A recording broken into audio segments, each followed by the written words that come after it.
first performer stands at a towering 6'12", weighing in at 395 pounds of funny. I present to you the wonderful, the elusive Jacob McNaughton.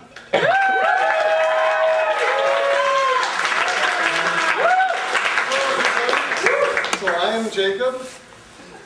You know, at Carleton, as you know, there's something of an honor code. There's a lot of trust. You're not strictly monitored when you take tests. There's a lot of take-home exams. Now, I imagine that there are some people who will cheat on these tests, but I am not one of them. Because I've only ever cheated on a test once in my life, and I regretted it. So, in first grade, my math class would do these quizzes called Mad Minute, where we had a minute to do 20 or so multiplication problems or division problems. Now one day we're doing these, and I'm really sad because I'm 5 questions short. And this kid sitting next to me notices that I'm bummed, and he says like, hey Jacob, are you sad that you didn't finish that quiz in time? I'm like, yeah. Well, Miss Smith, you know, she ain't collected them quiz sheets yet, so all you gotta do is write down the rest of those answers real quick while that teacher cat's looking the other way. No one has to know. If that's what you expect of me, peer group member. So, I fill out the remaining questions, and I turn it in.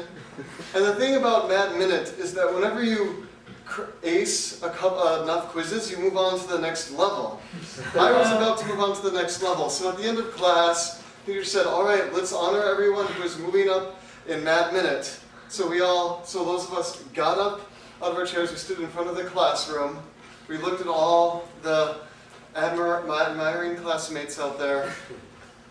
The teacher handed us certificates saying, congratulations, you're an honor to our nation. Congratulations, you're an honor to our nation. And I just get mine, and I look at it, and I just see the word fraud written all over it. I just feel, I'm a mess, I feel so full of guilt that after class, I go to the teacher and I confess. I say, Miss Smith, I wrote down some of the Mad Minute answers after time was up. I cheated. And then Miss Smith looks at me and she says, oh, that's okay, Jacob. You're not in any trouble.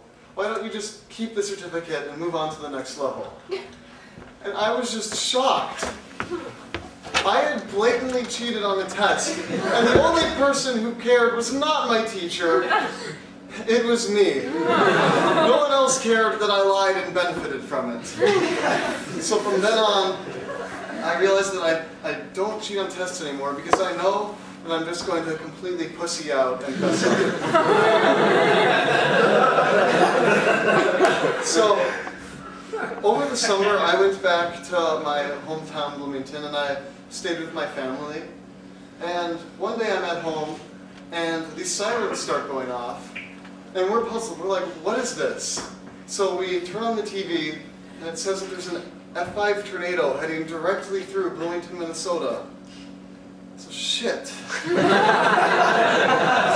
the whole family gathers up in the basement, we sit down, we look at each other, and we realize that these are going to be our last moments together. Sit there quietly. My sister says, what are we going to do now? And we're silent some more.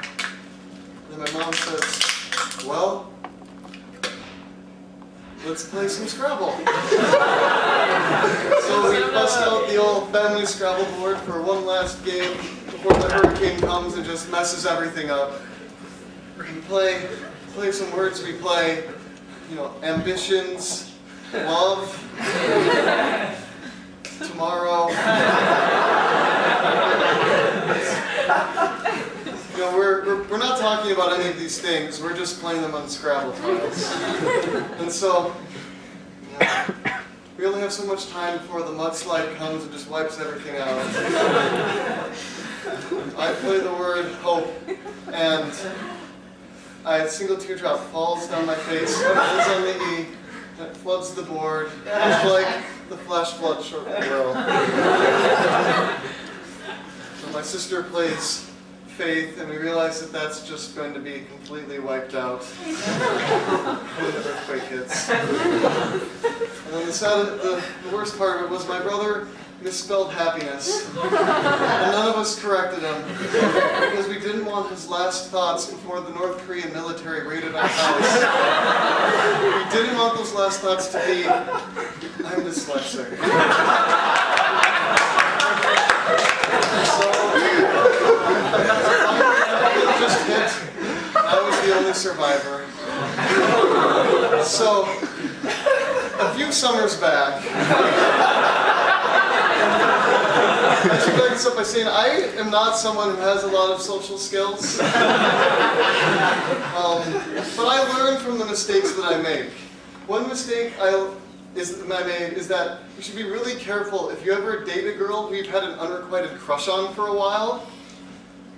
You have to be careful. So we've been dating for about a week, and it's a double date. We're going bowling. It's fun, you know. It's awkward because I'm involved, but it's fun.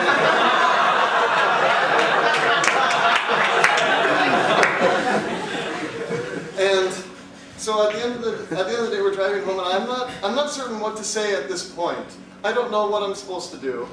So I say, I love you. And then she says, oh, don't say that. And then we broke up a week later. So that was my first 2-week relationship. And I learned from mistakes. Another mistake I've learned from is that you often forget what you've learned when you're drunk. So last year, at one of my first sales dances, I made up with a girl, we're dancing, it's a lot of fun, you know, we're kind of driving, kind of dancing, I don't really remember. It's a haze. And so I'm getting really excited, and so I say, hey girl.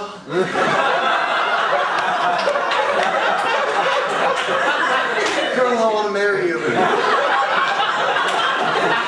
Let's pop back to my room so I can pop the question. And that didn't go over so well either. So I've learned to never love.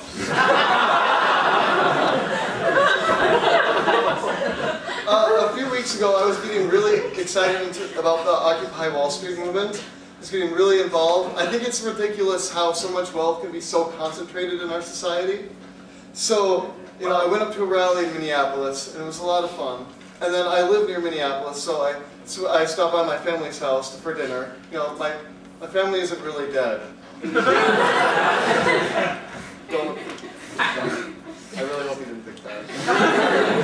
And so, I'm really excited. I'm just yelling things like, we are the 99%. Just yelling up the dinner table. It's an exciting place. And then my dad gestures for me to hush. And he says, Jacob, I have something to tell you. As you know, last year your mother and I sold our small business to the Burnix Corporation. And since then, I've been the regional manager of the Twin Cities area there. And, well, you're in the 1%. What? Yeah, you go to a school with $50,000 a year tuition, and you're not getting any financial aid. What did you think? What did you think? And so, I was shocked. I didn't realize I really need to appreciate what I have. My parents worked, long and hard. They've really earned their stuff over 20 years. We can donate what we have to charitable causes. But I mean, that should be our choice. We shouldn't be forced to do it. I don't think we need to share with any lazy bums who have never worked a day in their life. I'm not giving up any piece of my pie to you 99% fuckers. Some people are just better than others. I hope the poor fucking starve.